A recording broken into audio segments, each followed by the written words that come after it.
சம்பந்தப் பெருமான் தன் முதல் தேவாரத்தை உன்மீது பாடியதில் விந்தை ஏதும் இல்லையப்பா என் தோணியப்பா. சீர்காழி சட்டை நாதராய் நீ விட்டிருக்கும் அந்த கம்பீர பேரொருள்தான் காரணமோ என் தோணியப்பா. இப்புவியின் நகந்தையை அத்தனை தீமைகளை சுட்டரித்து நீராக்கும் பேரொரு ஜோதி நீ என் தோணியப்பா. கொடிய மனம் கொண்டோரையும் தேவராக்கும் அன்னை பெரிய நாயகியின் பேரன்பு அல்லவா அது.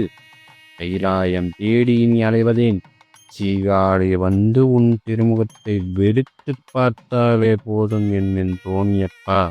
எப்பேற்பட்ட நெஞ்சமும் காதலில் கரைந்து விடுமே என் தோணியப்பா.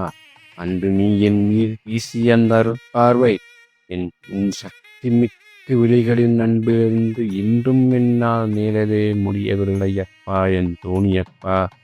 என்னை ஏன் இந்த சீர்காழில் பிறக்க வைக்கவில்லை என்று உன் மீது பொய்க்கோபம் கொண்டு ஏங்கினேன். உன் பேருளை விவரிக்க சொற்களை தேடுகிறேன். எந்த வார்த்தையும் கிடைக்காமல் தோற்று நிற்கிறேன் என் தோணியப்பா.